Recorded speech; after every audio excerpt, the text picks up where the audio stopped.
Bienvenidos y bienvenidas a la segunda jornada magistral de radio.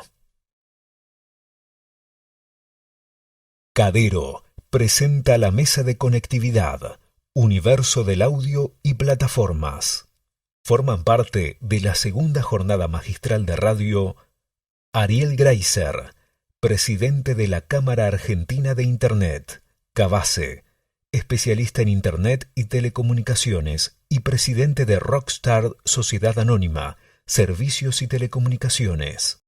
Mario Giorgi, locutor y periodista con amplia experiencia en radio, director de medios de la Universidad Nacional de Avellaneda. Oso, socio de Cadero, conductor, periodista, locutor y director de Comunidad Fan. Gonzalo Sorais, socio fundador de Cadero, especialista en montaje de estudios de radios online, radioaficionado con formación en operación técnica, director asociado de Radio Trend Topic. Modera Carlos Topazzini, periodista y radialista especializado en temáticas profesionales de negocios, economía digital, e-commerce, logística, management y pymes. Actualmente, subeditor de Economía y Negocios en A24.com. Hola, ¿qué tal? Muy bienvenidos.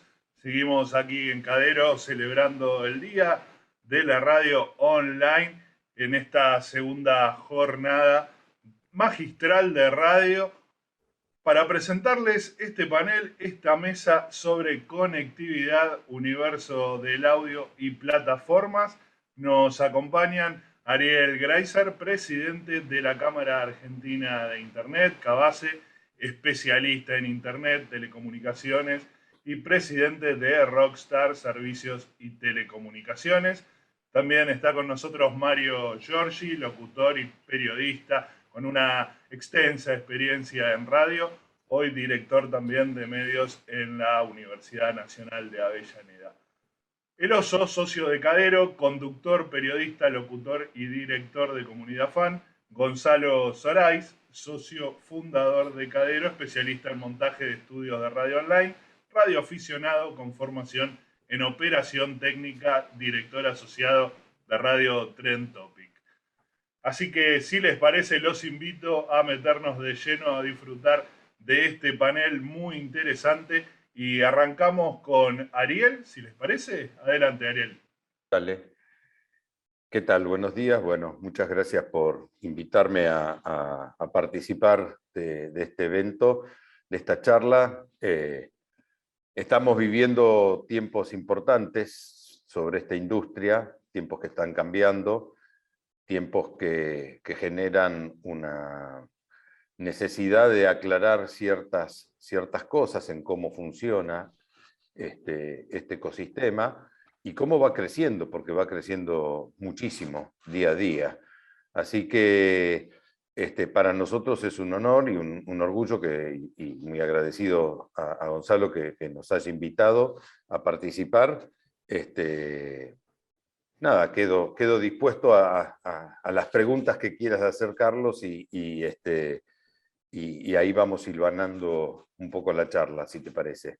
Bueno, cómo no, entonces, arrancar preguntándote qué pasó con la conectividad, con el consumo durante la pandemia, ¿no?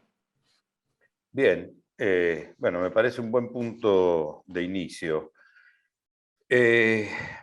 En las primeras 2 semanas de la cuarentena, allá por marzo del año pasado, ¿sí? Tuvimos una situación en la Argentina muy particular, ¿no? Nos encerramos todos en nuestras casas y no pudimos salir a la calle. Eso en el consumo de Internet se vio claramente reflejado. Nosotros en la Cámara Argentina de Internet medimos el tráfico que hay en la columna vertebral, en lo que se llama el backbone, entre las empresas de Internet. Nosotros no medimos el tráfico que hay adentro de la red de una empresa, pero sí el tráfico que sale de esa empresa interactúa con otras empresas, ¿sí? Ese tráfico, el de interacción en el backbone nacional, creció 45% en un día. Tremendo. Y se mantuvo durante los primeros 2 meses en 45% comparado al tráfico de la semana anterior a la cuarentena. Esto, a lo largo del periodo y del tiempo de toda la situación esta de estar encerrados o a lo largo de todo el año y medio, fue cambiando y nosotros en realidad pudimos ver en nuestros gráficos cuando la gente salió a la calle. El tráfico terminó establecido un 35% más arriba de lo que había arrancado, pero nosotros vemos en el tráfico cotidiano, el tráfico de Internet tiene la forma que se consume, tiene la forma de una montaña. Es un gráfico matemático que se llama campana de Gauss, ¿sí? que tiene la forma de una campana, de una montaña, donde el pico superior empieza normalmente a las 6 de la tarde, empieza ahí la subida grande y termina a las 2 de la mañana. Bueno, durante la cuarentena lo que sucedió es que toda esa campaña creció, pero además tuvimos un pico muy importante, un piquito, una montañita, a las 11:30 de la mañana, cosa que no existía antes. ¿Y a qué lo atribuyen? Y yo lo atribuyo a que empezaron los chicos desde la escuela a consumir Internet, Okay. muchos. Eso primero. Segundo, y muy importante para mí recalcar, porque es parte de, seguramente me lo preguntarás más adelante, y es parte de una discusión que está muy vigente, las redes aguantaron perfectamente ese pico del 45%.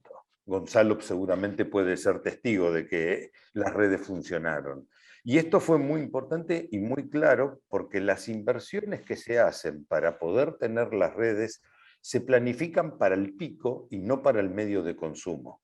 Es decir, uno cuando desarrolla las redes para tener estos servicios, planifica su infraestructura para tener un pico de consumo mayor del que normalmente, del tráfico que normalmente se soporta. Y también es importante aclarar que más del 85%, casi el 90% de todo ese tráfico era video. Y el video consume mucho más ancho de banda que cualquier otro tráfico de Internet posible. Y para terminar primer punto, detectamos y aprendimos que el eslabón más débil de toda la cadena de Internet terminó siendo el Wi-Fi hogareño, que no estaba preparado para múltiples intervenciones de videoconferencia dentro del hogar. ¿Sí? Como un resumen de lo que pasó, digamos, me parece bastante bien. Bueno, tomo ese último tramo de lo que me contabas, Ariel, para preguntarte, bueno, justamente cómo es la calidad que llega a los hogares de Internet para consumo en Argentina en comparación, si querés, con el resto de la región, para no irnos al mundo. ¿Cómo lo describirías, cómo definirías el tipo de conectividad que tenemos aquí en Argentina? Bueno, mira, nosotros en la Cámara hacemos 2 veces por año un estudio y que lo llamamos el Cabase Index, que mide distintas variables del estado de Internet en la Argentina. El primero que voy a mencionar es que en la Argentina tenemos un 68% de penetración de Internet fijo. El Internet fijo es el Internet hogareño, digamos, no están los móviles en este análisis, ¿sí? 68% de penetración en hogares. Esto significa, uno puede mirar el vaso medio lleno o el vaso medio vacío, digamos, pero de cada 100 hogares, 68 tienen Internet en su hogar, 32 no. Provincia por provincia hacemos el análisis, hay provincias que tienen mucha mayor penetración que otras, pero el promedio nacional es 68. Somos el segundo país en penetración en América Latina. después de Uruguay, que tiene 74% de penetración. Lo cual y estamos bastante más arriba que Chile, Paraguay y hasta inclusive que Brasil, ¿sí? Lo cual nos deja bastante bien parados. Ahora bien, tenemos hoy una velocidad promedio en todo el país de 20 megabits por segundo, que es una muy buena conexión, y en el último año, en el año 2019 al 2020, un crecimiento de la instalación de fibra óptica que llega a más de 5 millones de hogares, ¿sí? El problema que tenemos hoy, eso significa un 14% aproximado de penetración, ¿sí? De fibra óptica, pero el problema que tenemos es que no todos los hogares contratan esa fibra óptica. Es decir, nosotros medimos que en una cuadra pasa la fibra óptica por la vereda, pero no todos los hogares tienen contratado ese servicio. De ahí es que estamos trabajando pidiéndole al gobierno, al Estado Nacional, que genere planes que subsidien la demanda, porque ahí hay un problema de asequibilidad. Es decir, está disponible la infraestructura de alta calidad y de alta capacidad, pero hay hogares que no lo pueden contratar. ¿No lo pueden contratar económicamente o por desconocimiento del servicio? No lo sabemos, eso. No lo sabemos. Lo que sí sabemos es que está disponible en ese barrio, en esa cuadra, internet con velocidades de 50 a 100 mega y no están contratadas. Hoy todavía el promedio de conexiones de internet por fibra óptica no supera los 3 millones de conexiones en todo el país, creciendo a un ritmo de aproximadamente un 20% anual, esas conexiones, ¿sí? Pero hay otras tecnologías, ¿sí?, que todavía están muy importantes con conexión, como el coaxil y los pares de cobre, que todavía tienen mucha conectividad, y tanto el par de cobre como el acceso inalámbrico por Wi-Fi son los que están cayendo en la penetración, y al mismo tiempo está subiendo la conexión de fibra óptica. ¿Sí? Esto es un poco la descripción de la situación Correcto. Que hay en el país. Del año anterior. No, perdón, quería avisar. Me acuerdo el valor que el año 2019 la velocidad promedio era 12 mega y hoy la velocidad promedio son 20 mega. Lo que te quería preguntar un poquito para completar todo esto es, estamos atrás de Uruguay en la región, ¿qué tan lejos estamos de los estándares mundiales, digamos, de primer nivel? Y en ese sentido, en estos países, si se quiere, desarrollados o con mejor servicio de Internet, ¿cómo es la penetración de la fibra óptica? Si esa es la tendencia. Bueno, sí. La dispersión en el mundo es muy grande. La inversión y el desarrollo de redes de fibra óptica es algo que se debe planificar en el largo plazo, que tiene,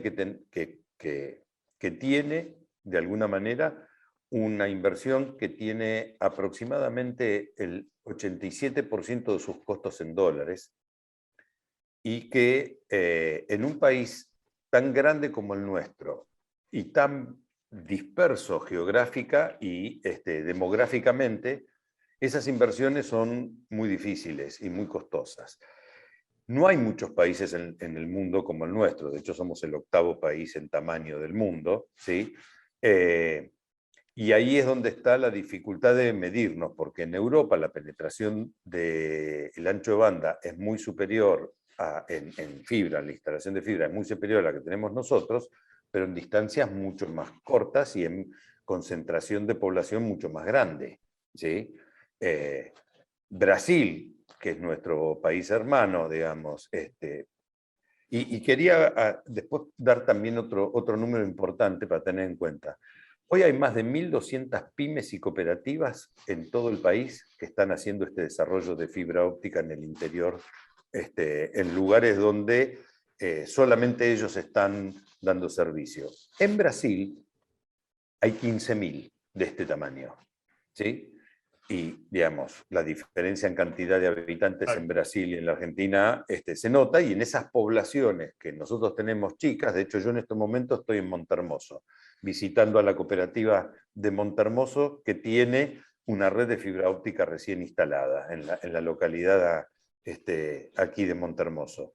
Y es interesante porque esta es una ciudad balnearia de vida veraniega. Sin embargo, ellos han hecho el esfuerzo y el desarrollo de la fibra para tener el balneario, toda la ciudad con acceso de fibra óptica. Y lo ha hecho la cooperativa, ¿sí? Que es la gente de aquí mismo del pueblo. Entonces, la comparación es que estamos bien en los lugares que somos similares. Digamos, no somos ni Corea del Sur ni Taiwán, que son los países que más desarrollo tienen de fibra óptica en el mundo, pero las regiones y los tamaños de esos países son mucho más chicos que el nuestro. Pero regiones como te estoy dando un ejemplo aquí, digamos, en Montermoso, a casi 700 kilómetros de la capital federal, una ciudad balnearia, la cooperativa desarrolló fibra que ocupa toda la ciudad, ¿sí? Y este es un ejemplo muy claro de lo que está pasando. Perfecto, perfecto. Ariel, después volvemos al tema de conectividad con una pregunta ahí que me quedó pendiente y te quería hacer, pero mencionabas Dale, con todo gusto. la incidencia del video, ¿no? En lo que fue este consumo durante la pandemia. Quería preguntarte un poquito si me podías contar cómo está en ese sentido el consumo, ¿no? Si es mucha la diferencia de video con otro tipo de producción, si lo tienen identificado, qué plataforma se destaca dentro de video. Sí, nosotros lo que más medimos es el tráfico, ¿sí? Y en el tráfico vemos el tipo de paquetes de datos que viajan, y ahí es donde determinamos que el mayor consumo es video. También identificamos el origen y el final de ese tráfico. Es decir, sabemos que las plataformas que están dando contenido vía streaming hoy consumen aproximadamente el 85% de todo el tráfico, el 80% de todo el tráfico que hay en Internet. Netflix, YouTube, ese tipo de plataformas hoy son las que más volumen de tráfico. ¿Por qué? Porque un video concentra en una hora muchísimo más datos que cualquier otra aplicación, que una página web, que un email, que leer el diario, digamos, inclusive que el audio, ¿sí? El audio consume mucho menos ancho de banda que el video. Entonces, ese tráfico realmente se nota mucho. Hay toda una logística que hemos desarrollado en la Cámara, repartiendo servidores por todo el país de estas plataformas, tratando de mejorar la percepción y la calidad el uso de estas plataformas, ayudando a que el usuario final tenga la percepción de la inmediatez, ¿sí? Uno de los trabajos que hicimos en la Cámara a partir del 2011 fue negociar con estas plataformas que traigan sus contenidos a la Argentina y que esos contenidos estén y nosotros los distribuimos dentro de la red nacional. De esa manera, la calidad cambió muchísimo y el costo también cambió muchísimo, y eso se nota en los anchos de banda que van mejorando, digamos, ¿no? Me estoy refiriendo al costo del tráfico de ese video, ¿sí? Bien. Te decía hace un ratito, preguntarte, el presidente Alberto Fernández volvió a manifestarse en estos días acerca del tema de Internet como servicio público. Quería pedirte a vos, obviamente, una reflexión al respecto o que nos expliques un poquito qué significa pasar a esto. Bueno, desde nuestro punto de vista eso es un error. Es un error conceptual muy importante. ¿Por qué? Porque nosotros lo que le pedimos y discutimos con el gobierno, con este y con los anteriores, es que el objetivo debería ser la universalización del acceso, es decir, que todos los hogares tengan internet fijo. Ese debería ser el objetivo y no el de servicio público, porque tenemos, por ejemplo, datos muy serios y concretos, que servicios públicos como el agua potable, la electricidad o el gas, que hace décadas son servicio público, y no tienen hoy la penetración en hogares que tiene Internet. Tienen menos del 68% de penetración en hogares. Entonces, y hace décadas son servicio público. Por otro lado, es muy importante entender que esos otros servicios que son servicios públicos, en su red de distribución son monopólicos. En mi casa pasa una sola red de electricidad, una sola red de agua potable, una sola red de gas. En cambio, los servicios de Internet y de telecomunicaciones son servicios en competencia. Nacimos como licenciados y no concesionados. Los servicios públicos normalmente son servicios concesionados por el Estado a una concesión. Los servicios de telecomunicaciones nacimos desde la privatización de Entel para acá, nacimos licenciados en competencia. De hecho, en la puerta de mi casa pasan 3 proveedores de Internet distintos y yo puedo elegir en cualquiera de ellos. Por otro lado, también muy importante entender que un cambio de las reglas tan importante como esto ha afectado la inversión y están mayormente las inversiones en el país paradas hasta tener reglas claras de qué situación estamos viviendo. Eso va a repercutir a futuro en el mantenimiento de las redes, porque si las redes no se mantienen y no se reinvierten para seguir creciendo, vamos a estar con un problema, porque el tráfico crece todos los años arriba de un 35%, más allá de la situación del año pasado, que fue única en cuanto a su crecimiento. Todos los años tenemos un crecimiento entre 35 y 50%. El año pasado fue muchísimo más que eso. Y las redes aguantaron, porque antes se habían hecho las inversiones. Ahora, con esta situación de una fijación de precios que depende de alguien en el ENACOM que define cuánto se pueden aumentar los servicios, y todo lo que ha derivado de esta situación, la judicialización del decreto, realmente estamos en un nivel de incertidumbre muy alto, y eso realmente va en contra de el desarrollo de una industria y de una infraestructura que es en el 98% de los casos a través de empresas privadas que legítimamente han invertido su capital para desarrollar infraestructura y que tienen que tener claro cómo mantenerla y cómo desarrollarla hacia adelante. Y hoy eso no está muy claro. Entonces, entendemos que esta es una situación compleja, se la hemos hecho saber al gobierno nacional, al ente regulador, a las máximas autoridades, y lamentamos que piensen que ese es el camino. Pensamos que ese no es el camino. El camino es un camino de planificación, de infraestructura, con participación privada y con articulación pública-privada, para lograr, como dije antes, la universalización del acceso. Que en cada casa haya un acceso de calidad, pero para eso los privados tenemos que tener claro cómo vamos a manejar nuestras inversiones y nuestro negocio. Bien. Ariel, de mi parte, una última, pedirte a partir de tus años de experiencia al frente de Cavase, una especie de evaluación general de la conectividad del servicio de Internet en Argentina. ¿Es buena calidad? ¿Es caro? ¿Es barato? ¿Es accesible? Un poco que me hagas, ¿cómo evalúas en general la Internet en Argentina? Bueno, yo creo que la Argentina, como decía antes, es muy dispersa. Hay regiones que tienen un 30 y pico por ciento de penetración y hay otras que tienen cercano al 100%, o la Ciudad de Buenos Aires tiene más del 100% de penetración. Con lo cual, digamos, el resumen general está dado por ese índice que sacamos, que es un relevamiento, que es el 68% de penetración. En ese aspecto me considero que estamos bien. Obviamente que queremos mejorarlo porque hay un 32% de población que no tiene. Y ahí es donde está la discusión, si es que no tiene porque no llega solamente el acceso o porque no tiene capacidad de adquirirlo, ¿sí?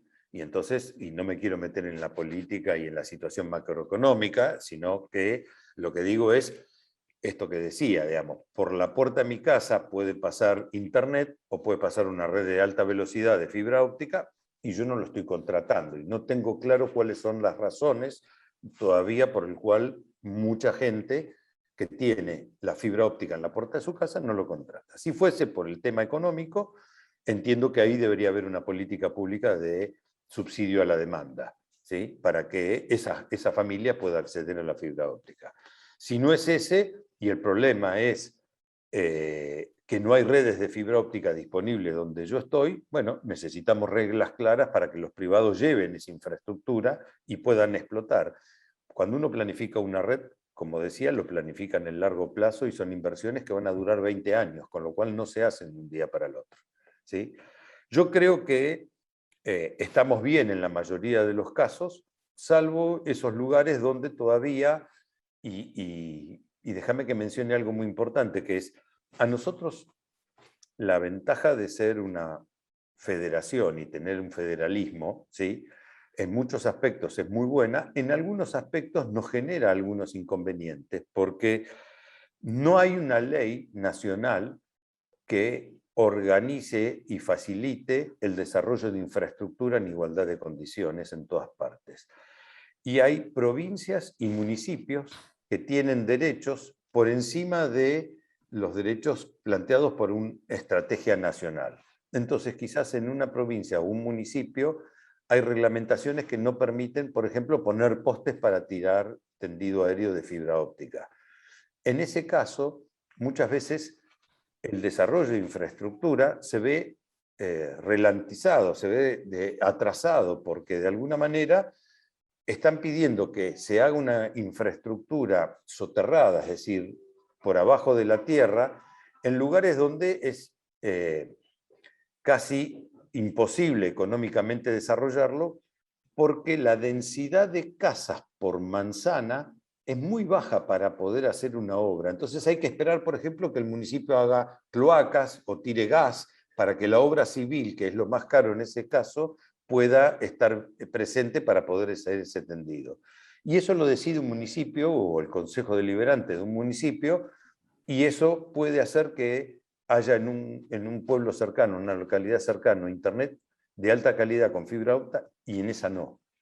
Y en ese aspecto falta todavía, de alguna manera, un orden a nivel nacional que baje hacia todas partes, promoviendo este desarrollo de infraestructura. No sé si fui claro con este punto.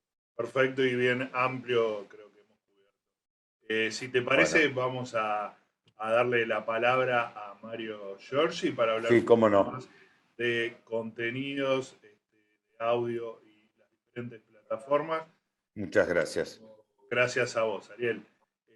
Mario, bueno, tu palabra. Bueno, atentamente escuché lo que decía Ariel.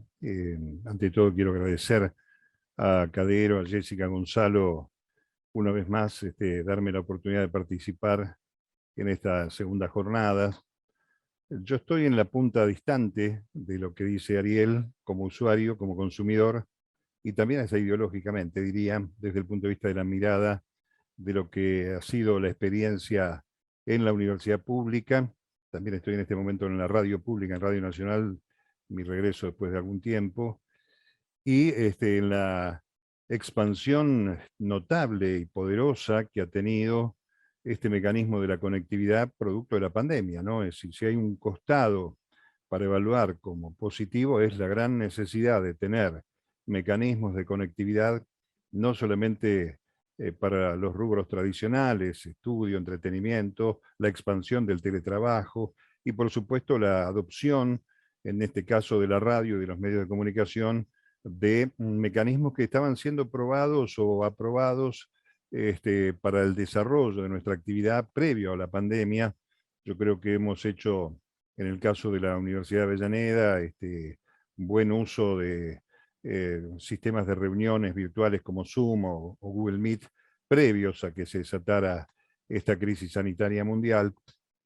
Y ya teníamos cierta expertise en el mecanismo de entreverar medios de comunicación convencionales con las alternativas de la virtualidad, y en todo caso la pandemia lo que hizo fue obligar a que esa suerte de ensayos o de intercambios que se venían produciendo previamente se transformaran en un medio de desarrollo laboral cotidiano hasta el presente. Yo estoy en este lugar, en mi casa, donde tengo mi viejo y querido estudio armado desde hace mucho tiempo, y no he, por razones de edad y por razones de ser persona de riesgo, he venido desarrollando, yo diría, el 99% de la actividad mía en este espacio.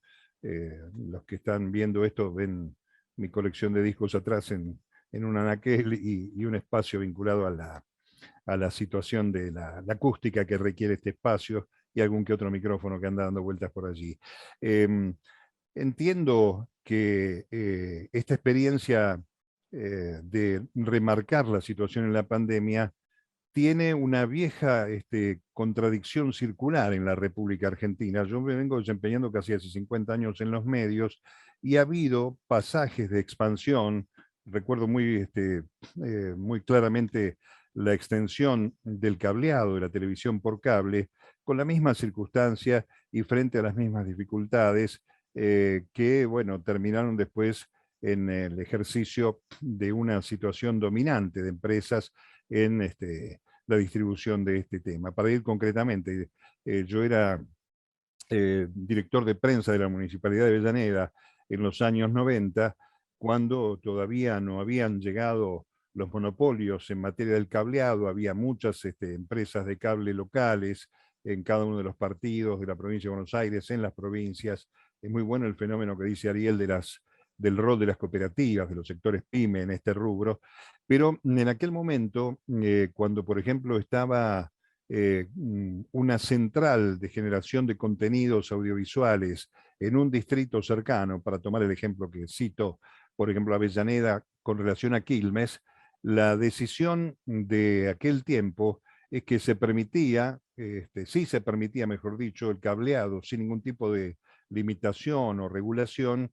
Se generaban dos problemas. Primero, la utilización de postes ya instalados de la entonces empresa Segva todavía, y segundo, la no existencia de la generación de empleo y un domicilio de esa empresa en el lugar en que iba a desarrollar la explotación. Allí hay un derecho habiente, digamos, de la municipalidad de tener un registro de tasa municipal para poder cablear o colgar cualquier cosa en la vía pública en el territorio municipal. En este momento pasa más o menos lo mismo frente a lo que decía Ariel. Yo estoy acá en la zona de Wilde, en el conurbano sur. También pasan 3 compañías aquí. Por la misma razón de estar en este lugar, adopté una segunda proveedora del servicio de banda ancha para tener la seguridad que si tuviera algún corte, algún riesgo, como sucede habitualmente con una de las empresas, tener un backup para que otra me permita seguir con mi trabajo sin tener mayor alteración. Y tengo que confesar que lo he tenido que usar por lo menos 6 veces o 7 veces este mecanismo por corte una y otra. La pregunta entonces aquí que me hago como usuario, antes de abrirte, Carlos, la posibilidad de sus consultas, es por qué, por ejemplo, una de las empresas dominantes en las que quedó dividida la empresa Entel, las dos telefónicas, para ser claros, todavía tiene dificultades de corte de banda ancha porque le roban los cables de cobre, con lo cual parece incierto en este lugar tener la instalación del tendido de fibra óptica. Cuando yo consulto por qué problema técnico no estoy teniendo el servicio, me dicen porque hay un problema con el cobre. Es decir, que en el lugar más importante en cuanto a la capacidad demográfica, si se quiere, de poder adquisitivo de los sectores medio alto, todavía hay instalación de cobre. Me pregunto cuál es la intención de la inversión de esos sectores empresarios para poder permitirnos que nos enganchemos como corresponde. Enganchemos una palabra un poco fuerte para esto, pero nos conectemos en todo caso con la fibra óptica cuando esto no está pasando. Y lo mismo sucede con la otra empresa, que es la empresa Telecentro, que también viene con ese mismo modelo de cableado a través del cobre. En síntesis, esta experiencia para traducirla también en el ámbito de las 60 y pico de radios universitarias en la República Argentina, salvo honrosas excepciones, ha debido cada uno de nosotros, más allá del teletrabajo, de la dispersión de la tarea en nuestros hogares respectivos, generado nuevas ideas, y ahí sí voy a los contenidos, que resultan realmente formidables. Por ejemplo, esto que estamos haciendo nosotros lo hemos traducido en programas tanto de radio y de televisión. Nosotros tenemos por streaming la señal de televisión UNDAB TV y Radio UNDAB, y nos ha permitido generar nuevos productos basándonos en la imaginación y además comprometiendo nuevas expertices en aquellos que estaban colaborando con la radio de la universidad para que también con el sistema de podcast y también recortes, pequeños programas audiovisuales, reaparecieran después de un año que fue tan complicado como el año 2020 en la República Argentina para poder desarrollar la actividad. De manera que trasladamos lo que convencionalmente hacemos todos los que estamos en una radio, sean analógicas, digitales o por streaming, al sistema de la virtualidad. Y por otro lado, también haciéndome eco en esas reflexiones previas de Ariel, ha sido muy interesante para nosotros el tema de la pandemia, ver que niños chiquitos llegaban a la radio de nuevo por razones justamente de la falta de inversión o de regulación en todo caso, y que escuchaban, seguimos educando los productos del Ministerio de Educación a través de la radio y los medios públicos, en aquellos lugares donde por razones que uno conoce, no hay conectividad y tampoco hay señal de telefonía celular, esto también hay que decirlo, de manera que me parece que estamos en un escenario donde el rol del Estado debe ser fundamental en esto, y también la escasa disposición de los sectores de la oposición en este momento en la República Argentina para tratar temas que tengan que ver con la regulación. Miren, llevamos creo que 4 o 5 meses sin poder tratar un mecanismo que legitime las decisiones que toma el gobierno, sino por DNU a partir de una ley. Si no podemos resolver esto en un estado de pandemia, con la gravedad que esto entraña, es muy difícil que si no hay 10 o 12 puntos claves de acuerdo en la República Argentina, las autoridades tengan posibilidades de generar un recurso normativo para poder darle satisfacción a todos los sectores. Yo también recuerdo con mucho dolor que en los años 90 me decían que iba a poder tener 4 o 5 empresas telefónicas, que iba a haber más opciones desde el punto de vista de los proveedores de energía eléctrica, y sin embargo seguimos con los mismos padecimientos, seguimos con las mismas 2 empresas de energía o las empresas en que se ha dividido la provincia de Buenos Aires, y también tenemos la misma dificultad con la telefonía. Los proveedores pequeños, aquellos, siempre recuerdo el caso de la cooperativa Santa Rosa en La Pampa, los proveedores pequeños siguen teniendo una ventaja en este aspecto, porque pueden conseguir, como sucede en muchas cooperativas en la provincia de Buenos Aires, que aquel que te provee un servicio, por ejemplo, de cloacas o de agua corriente, también te vaya dando otro tipo de servicios, ¿por qué no? El fenómeno de banda ancha. En la cooperativa de Santa Rosa en La Pampa, la gente te da la luz, y con la luz te vino ya el triple play, y de esto creo que ya se están cumpliendo más de 30 años que se produce esto. Así que bueno, un poco para sintetizar. Perfecto. Percepciones individuales y también un análisis más colectivo desde el punto de vista del desarrollo de nuestros medios, tanto públicos como universitarios. Lo teníamos Ariel, que se tenía que retirar un ratito antes. Ya había avisado Ariel, si querés, para agradecerte, si querés cerrar con algo, y ya después nos quedamos con Mario hablando de contenido. Sí, pido disculpas, pero bueno, tenía que salir tengo que salir a ir a otra localidad y bueno, me tengo que retirar. Pero yo creo que el rol de las pymes y las cooperativas es fundamental en el interior del interior. Yo, si bien ahora vivo en la ciudad de Buenos Aires, soy de un pueblo del interior de la provincia de Buenos Aires y conozco muy bien esa realidad. Y sin estas 2 tipos de organizaciones, privadas, pymes y cooperativas, muchos de los servicios que necesitamos no son posibles.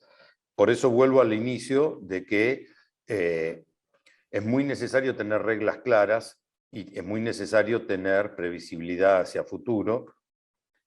El hecho de ser servicio público no garantiza que tengamos todos servicios y lo que hay que lograr es la competencia efectiva. Con competencia efectiva vamos a lograr mejora en la calidad, porque la competencia hace eso, mejora en la calidad. Y eso es lo que deberíamos proponer, o lo que deberíamos tener como idea. 100% de universalización y competencia efectiva. Les pido disculpas, les agradezco por el espacio y me gustaría seguir debatiendo, pero lo dejamos para otra oportunidad. No faltará oportunidad. Carlos, Ariel, Mario, Gonzalo, un placer y muchas gracias. Muchas gracias, Ariel Greiser, presidente de Cabase, Cámara Argentina de Internet.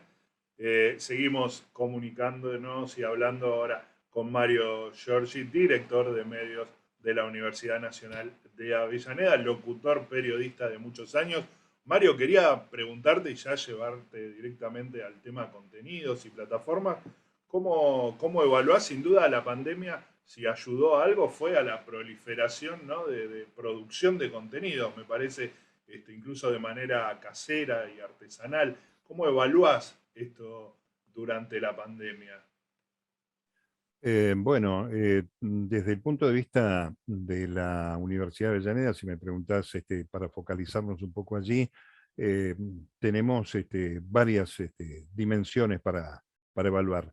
La primera de ellas es, obviamente, el impedimento físico de estar en el lugar de trabajo, donde tenemos nosotros instalados, como cualquier emisora de radio, estudio, control y también el sistema de playout de la emisión de televisión, de UNDAP TV.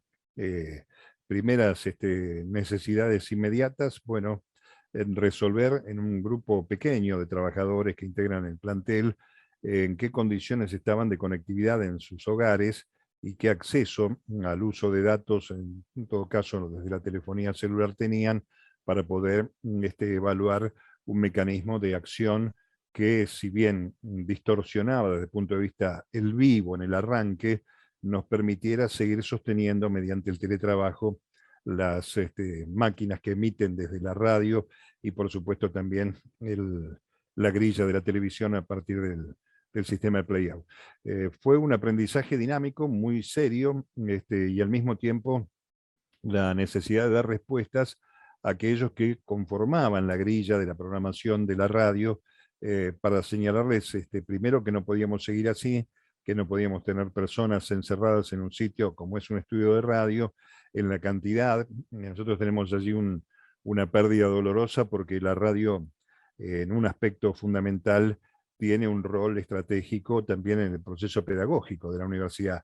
Allí estudiantes de periodismo, estudiantes de la carrera, incluso tenemos una escuela secundaria técnica, participaban en vivo, desarrollando sus experiencias radiales, que obviamente debieron cesar.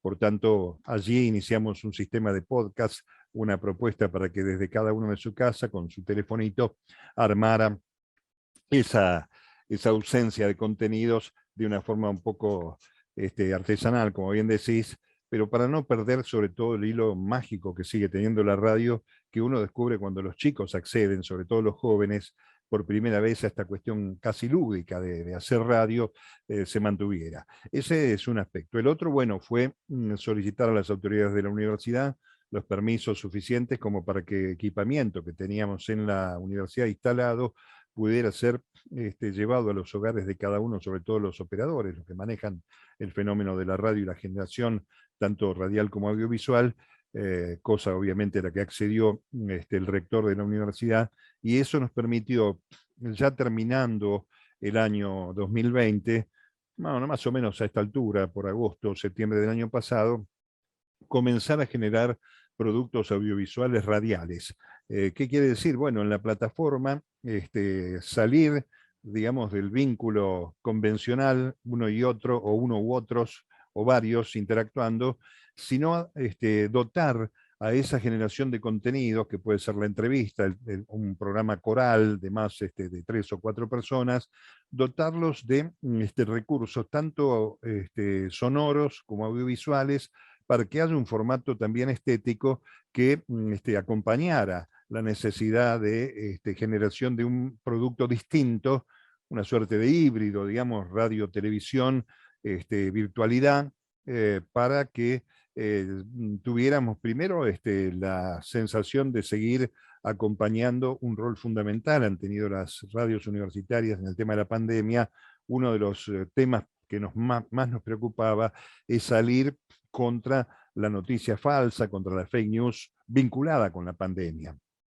Las universidades tenemos un acervo, un capital valiosísimo, que es la especialización en distintas áreas de profesionales que nos permitieron dar una mano para poner blanco sobre negro en esa cantidad de información falsa, incertidumbre, desconfianza y miedo de mucha gente que hoy todavía subsiste, hay que reconocerlo, en aquellos que no decidieron no vacunarse todavía, etc.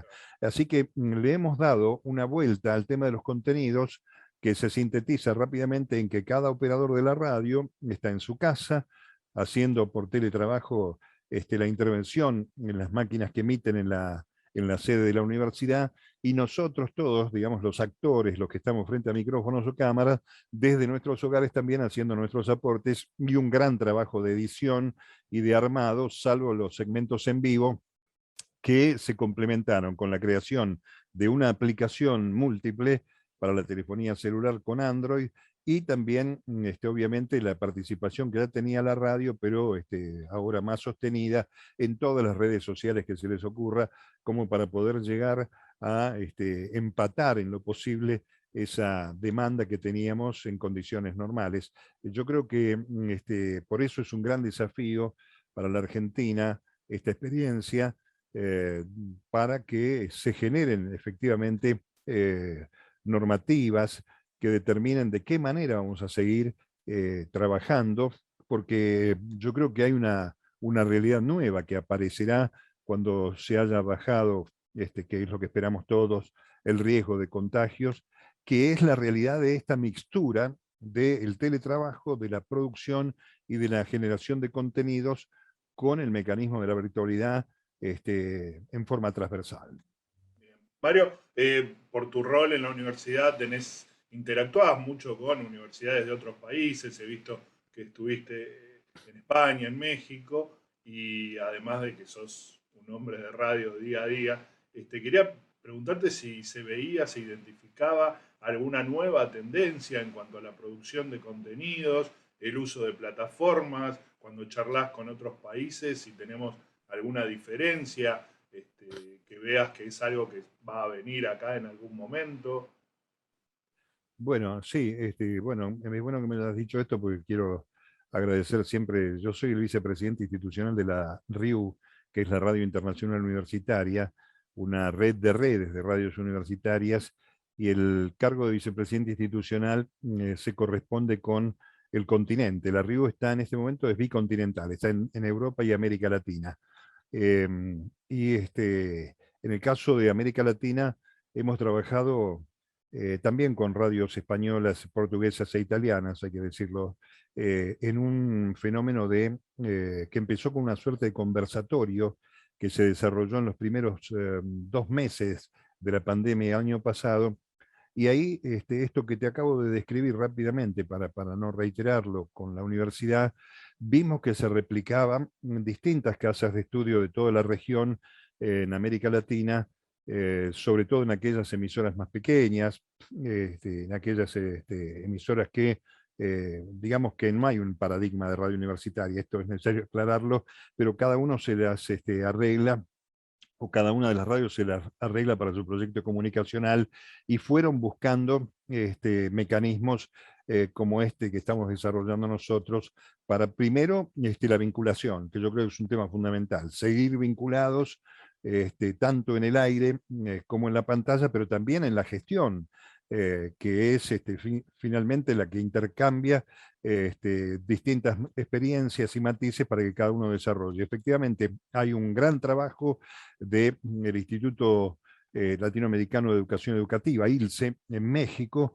que es una suerte de pool educativo que ha tomado y en este momento está emitiendo muchas producciones de emisoras universitarias, tanto de radio como de televisión, en el escenario educativo, sin que necesariamente los contenidos tengan un carácter educativo. Ahí hay musicales, hay periodísticos, hay espacios de investigación, etcétera, que constituyen, digamos, el mapa de la radio universitaria. Yo creo que hay una misma línea. En la Argentina es necesario destacar que hay experiencias en esa definición tan polícroma de la radio universitaria como las de la Universidad del Litoral, cuya radio es una radio virtualmente de explotación comercial, y hay otras emisoras que tienen que resolver su proyecto con 2 o 3 profesionales, con lo cual estamos hablando de posibilidades de, no diría equidad, pero sí de acercamiento. Yo creo que la virtualidad y los contenidos y el intercambio de contenidos han permitido que esas radios pequeñas, con 2 o 3 trabajadores, un poco más, un poco menos, tuvieran acceso a la continuidad de contenidos, aún a pesar de la cuestión severa de la pandemia. Con lo cual ahí creo que tenemos un camino para desarrollar muy, muy interesante. Incluso yo estoy en este momento haciendo un programa de radio en Radio Nacional desde mi casa, y el protocolo, digamos, de la radio, para los que no conocen Radio Nacional, en Maipú 555 hay estudios espaciosos, hay gran tamaño y posibilidad, pero el protocolo ha determinado que no haya más de 2 o 3 personas interactuando mientras dure la pandemia, y entonces hay un gran avance en materia de generación de contenidos con la virtualidad. Y además la multivirtualidad, diría yo, porque estoy charlando con ustedes en este momento, alguien me está dando indicaciones a través del teléfono celular por WhatsApp, y tengo una segunda pantalla para ver qué es lo que está sucediendo en el mundo, de manera que esta gimnasia multipropósito debería, con todo respeto por las orfandades que uno tenga profesionalmente, pero debería contribuir a generar una calidad de contenidos mejor y no una chatura, como muchos pretenden criticar desde ese lugar, ¿no? Perfecto. Mario, de mi parte, preguntarte casi una conclusión sobre tu opinión acerca de la incursión en radio de nuevas tendencias, como ser esta transmisión en video en los estudios de radio, bueno, el auge del podcast, que ya dejó de ser, si se quiere, una novedad y se está consolidando. ¿Qué opinión tenés al respecto? Y un poco cómo imaginás el futuro de la radio, vos que sos un hombre bien del riñón radial. Mira, y soy viejo además, por lo tanto describí durante toda mi vida una defensa encendida y una admiración profunda por la radio en su modo de apropiarse de las tecnologías. A la radio la dieron por difunta en sus 100 años de vida, no sé qué cantidad de veces, y yo la observo apropiándose, metiéndose en las tecnologías, invadiendo la radio, las tecnologías, y no al revés, como muchos pretenden suponer.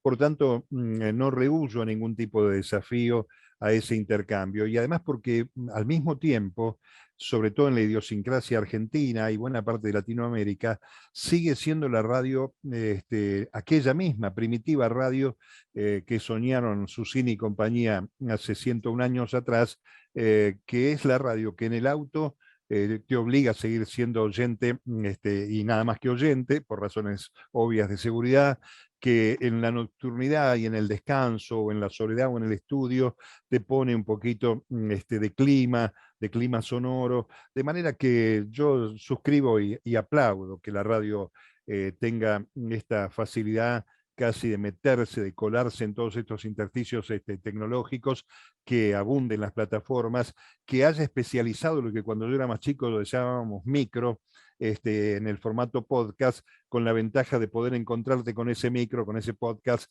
todo el tiempo que quieras, cuando quieras y donde estés, de manera que, fíjate que a veces cuando hablo con algunos, yo doy clases en un ciclo de historia, con docentes de historia, y yo les pregunto qué cosa consumen, y pocos te dicen que escuchan radio. Y sin embargo, cuando empezás a deshojar la margarita de las plataformas audiovisuales y demás, van dándose cuenta de que Spotify o Netflix, en dos puntas, digamos, extremas, también hacen un formato radial.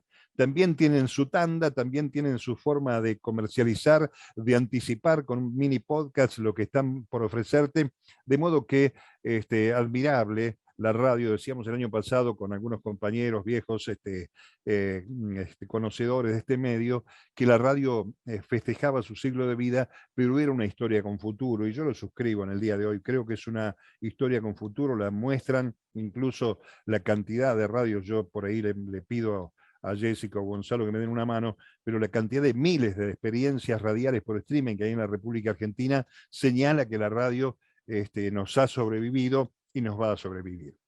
Bien, sí, de hecho lo quería aprovechar a Gonzalo como, bueno, socio de Cadero y director de Radio Trentopic, que nos cuente un poquito cómo es la percepción en este sentido de las radios online, ¿no? Cómo ven o por dónde pasa el desafío de las radios online en cuanto a la generación de contenidos.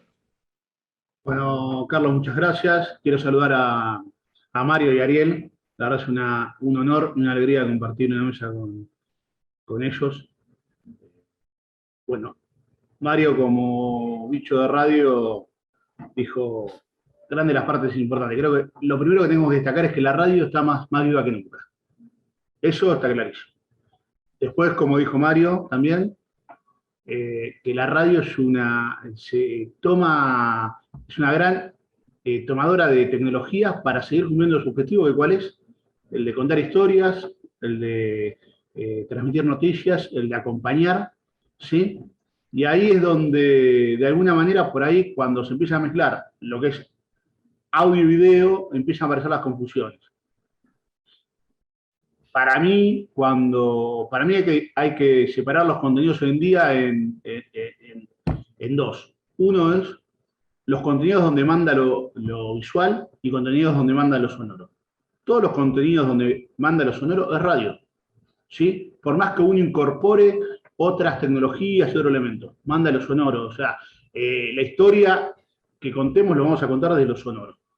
Y eso es radio, sea podcast, sea radio, sea un video. Sigue siendo radio, porque mantiene la estructura y la forma de trabajar y desarrollar un contenido de la radio. Eso creo que es importantísimo, ¿sí? Y después, otra cosa que creo que hay que destacar es que también lo dijo Mario, es la función social de la radio. Tenemos que entender que el objetivo social de la radio, de transmitir información y de contar historias, está por encima de la calidad muchas veces de los contenidos. Es mejor poder salir desde un teléfono, porque no se cuenta con otro elemento tecnológico. Grabar un Gracias programa con un por teléfono ser de una parte de manera la segunda por ahí más jornada casera, magistral de radio, pero poder, organizada por Cadero, generar ese Cámara contenido Argentina de a Radios dejar de generarlo Online. por falta de recursos. Hoy la tecnología nos permite eso, por más que, obviamente, a todos nos gustan los contenidos bien hechos, bien armados y que sean agradables de lo sonoro, pero creo que la prioridad es cumplir con el objetivo de contar historias, de transmitir y de estar presentes y de acompañar. ¿Sí? Eso tengámoslo como prioridad. Todas las demás tecnologías son para mejorar eso. ¿Sí? Y en esta pandemia eso realmente se acentuó mucho, porque necesitamos, digamos, cumplir con ese objetivo, estemos donde estemos. Las radios online, que les cuento, cada día somos más, todos los días hay radio online nuevas, por suerte, ¿sí? Más chicas, más grandes, pero todos los días hay radio online nuevas que se van sumando a Cadero, que gente que llama para consultar cómo armar su emisora, eso nos da una alegría terrible de Cadero de poder ser haciendo crecer esta gran red que tenemos en todo el país. Las radios online, nacimos en el contexto de plataformas digitales.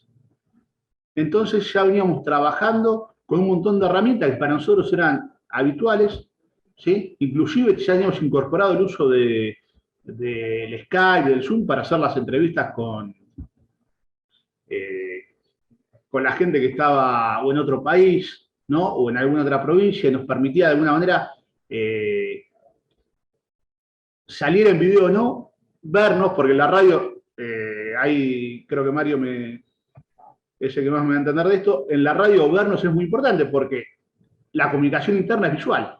Entonces, siempre se trata de incorporar, el poder hacerse una seña, cuándo cerrar una nota, cuándo estirarlo un poquito, esas cosas que hacemos en radio. Entonces ya lo teníamos incorporado. Cuando empezó la pandemia, nosotros 2 días antes de que declaren, o sea, 2 días antes de que sea obligatorio quedarse en nuestras casas, nosotros ya estábamos haciendo todos los programas en el caso de Radio Trend Topic a través de Zoom, porque consideramos que había un cuadro de emergencia donde teníamos que cuidarnos, y como les pasó a todas las radios, decidimos un protocolo que era, hasta que sepamos qué pasa, va a estar solo el operador en piso y todos los demás van a salir por Zoom. O sea, nos pudimos adaptar muy rápidamente.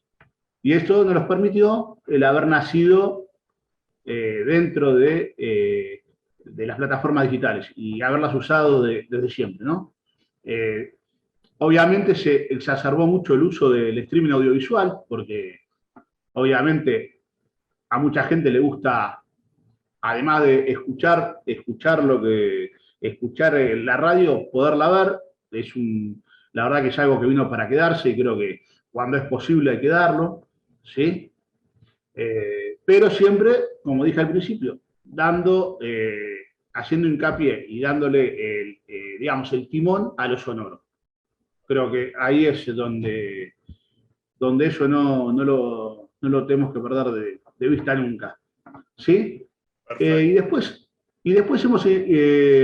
se han incorporado algunas plataformas que han tomado mucha fuerza, como veníamos trabajando con las tradicionales, con Facebook, con YouTube y demás. Se ha incorporado una plataforma Twitch, que es una plataforma que consumen básicamente la gente menor a 30 años, y que es una plataforma espectacular y que ha aportado una nueva audiencia para muchos contenidos de la radio, ¿sí? Y también van apareciendo nuevas plataformas que van teniendo públicos cada vez más jóvenes que son consumidores de radio en otros formatos. Por eso sostengo que la radio está más viva que nunca y por suerte, para todos los que amamos la radio, vamos a poder hacer radio hasta el día que no querramos hacer más radio, porque va a estar siempre. Es un formato que siempre va a estar. Siempre va a estar porque es el único formato que así como la literatura nos permite trabajar solo con la voz y la imaginación, podemos crear el mundo que querramos. Va a ser siempre el formato más accesible, con menos límites para la producción. Entonces, yo creo que tiene una muy, muy larga vida la radio. Yo creo que ya es patrimonio de la humanidad la radio, directamente. No sé si me fui al diablo, pero... No, larga vida a la radio, Gonzalo, como decía. Bueno, Mario, pedirte si puede ser vos como persona destacada de los medios de la radio, cerrar con una conclusión, un poco siguiendo la línea de Gonzalo y esta larga vida a la radio. ¿Cómo ves las perspectivas para la radio, para los podcasts, para el segmento en general, incluso a partir de tu mirada con los jóvenes que se acercan en la universidad, ¿no? A los medios, a la radio de UNDAP? Sí, bueno, muchas gracias. Más allá de coincidir con Gonzalo en todo lo que dice, yo creo que hay que terminar primero con el fenómeno de la mala prensa, de la descripción de la radio, en el tema de los consumos. La Argentina tiene una profunda vocación radiera. Hay incluso, como decía antes, muchas expresiones de la televisión, sobre todo desde el punto de vista periodístico, o hasta si querés el panelismo acendrado, que son formatos radiales, en realidad televisados, ¿no? No tienen mayor esfuerzo que sentar un tipo que habla con un micrófono televisado. De manera que aquellas cosas que nos pueden en este momento distraer, la verdad que me parece que ratifican ese valor de la radio. Y el otro es que cuando uno empieza a explorar los formatos viejísimos de la radio, pero los trasladan a las nuevas generaciones, música en vivo, radioteatro, ficción, minificción, microficción, esas generaciones nuevas no solamente se quedan azorados, sino que se entusiasman por encontrarle la vuelta al desarrollo de estas experiencias que felizmente de tanto en tanto reaparecen, incluso reaparecen en las radios de gestión comercial, que no es poco, que alguien que tiene la necesidad de sostener el medio de comunicación desde el punto de vista económico con el aporte publicitario, le abra ese nicho de creación o de recreación de formatos. Con relación a la radio pública, yo creo que lo dije en la ocasión en que me tocó dirigir Radio Nacional, nosotros tenemos un gran porcentaje del trabajo resuelto por la universidad o por el Estado, que es el recurso salarial, con lo cual es una gran preocupación menos que tiene el que debe diseñar una programación o el que puede gestionar un proyecto de comunicación. Por tanto, creo que efectivamente los que estamos vinculados a los medios, los que tenemos alguna situación de decisión, por más chiquita o grande que sea, tenemos que contribuir no solamente para esa ratificación de la sobrevida de la radio, sino que para su expansión y el acceso que conlleva lo que hablábamos antes de conectividad, de la accesibilidad a todos los sectores, permitan seguir estas exploraciones que no tienen para mí fin. Cuando uno descubre que, por ejemplo, aparece un tipo que investiga determinado rubro, que impensado, qué sé yo, de consumo, de producción, de receta de cocina, de, qué sé yo, cultivo de determinada planta, ese hombre encuentra en la radio un vehículo, ese hombre, esa mujer encuentran en la radio un vehículo de expansión tan formidable en un escenario como es donde la radio, si hay otra cosa que ha permitido, es que en este momento estemos haciendo esta charla, este encuentro, y tal vez mañana lo esté viendo un tipo en Finlandia y descubra qué es lo que estamos haciendo en la Argentina en este momento, o esté en algún pueblo perdido del África esperando una vacuna contra la COVID-19 y se entere de lo que estamos haciendo con relación a los medios de comunicación y la virtualidad en este escenario de la Argentina en pandemia. Yo creo que es fundamental tener esa perspectiva, sobre todo cuando nosotros, cuando yo empecé en la radio para hacer una entrevista internacional, había que pedirle a la operadora que nos hiciera eso y decía la chica amablemente, sí, dentro de 2 días usted va a poder hablar con tal lado. Fíjense, y estoy hablando de 50 años atrás, no estoy hablando de la Argentina de la independencia. De manera que si la radio desde el 27 de agosto del año 1920 arrancó con una piedra de galena y hoy estamos charlando internacionalmente con estas virtuosas, estos virtuosos aportes de la tecnología, me parece que lo que tenemos que hacer es seguir incrementando, que haya más creación, más materia gris destinada a generar cosas nuevas o recuperar antiguas fantásticas de la radio, y también pedir a la sociedad en su conjunto, en esto van las autoridades, los empresarios que arriesgan su capital, que también haya algún acuerdo como para poder seguir creciendo en armonía, que no haya un solo argentino que no tenga acceso a la conectividad y los contenidos, sea cual fuere el lugar. No se olviden que en la Argentina en estos días vamos a votar. Todavía hay gente que necesita que la urna la lleve un burro hacia la escuela donde está perdido en algún lugar de Catamarca para poder hacer efectivo su rol de ciudadano. ¿Cómo no hacer esfuerzos para que esto que estamos haciendo, que lo podemos hacer en los grandes centros urbanos, llegue a todos y cada uno por cultura, por comunicación, por aprendizaje, por formación o simplemente por bienestar? Porque la cultura, el arte, también forma parte de otro alimento que necesita el alma, el espíritu, como quieran definirlo. Así que hago siempre una exhortación para que defendamos la radio con todas estas tecnologías, con todos estos ingredientes que lo que han hecho es hacerla más grande de lo que ya era. Muy bien, y así llegamos al final de este panel sobre conectividad y universo del audio y plataformas. Muchas gracias, Mario Giorgi. Muchas gracias, Ariel Greiser, Gonzalo Sorais. Ha sido realmente enriquecedor. Y nosotros vamos a seguir en esta segunda jornada magistral de radio organizada por Cadero para celebrar el Día de la Radio Online. Y en lo personal quiero agradecerle a Cadero por permitirme compartir esta charla con semejantes personalidades del mundo de la radio e internet. Así que muchísimas gracias y seguimos disfrutando de estas jornadas. Gracias por ser parte de la segunda jornada magistral de radio organizada por Cadero, Cámara Argentina de Radios Online.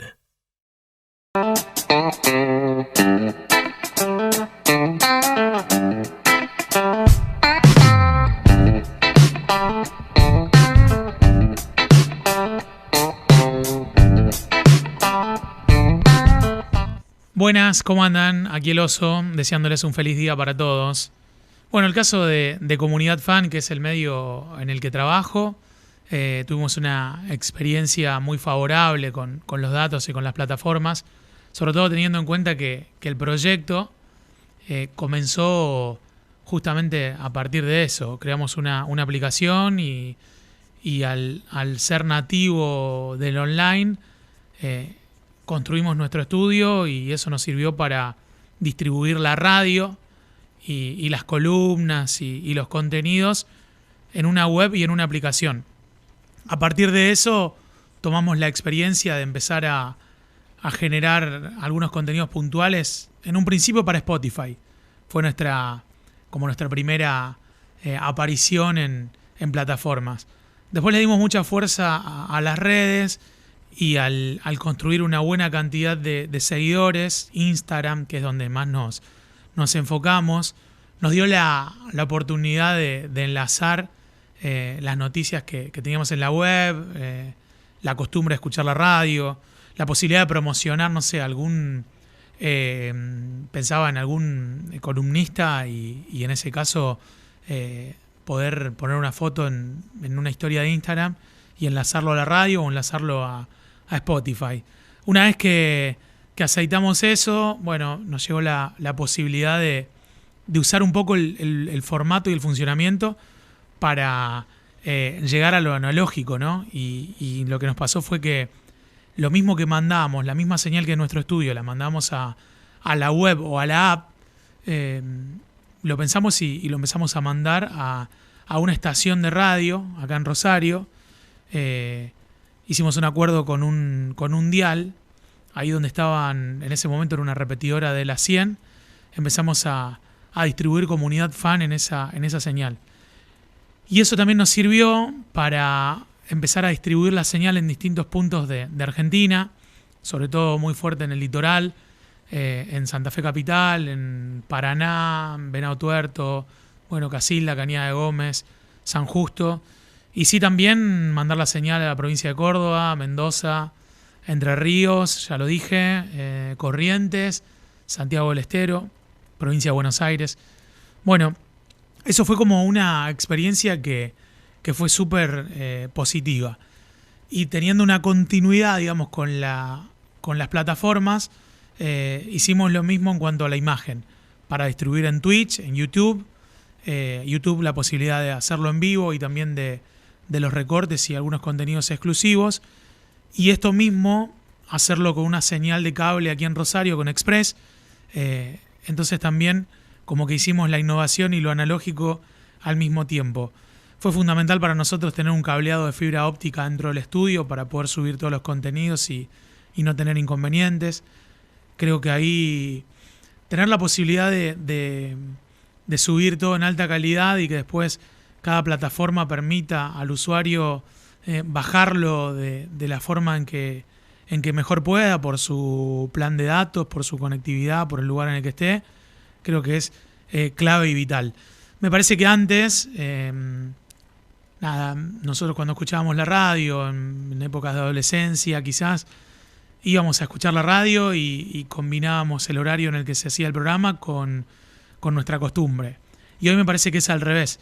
Nosotros como marca, digamos en Comunidad Fan, tenemos que ir a las plataformas. O sea, tenemos que ver cómo generamos un contenido que sea de distribución directa en cada uno de los lugares, según las reglas, según los algoritmos y un poco la fisonomía de cada de cada red, de cada plataforma.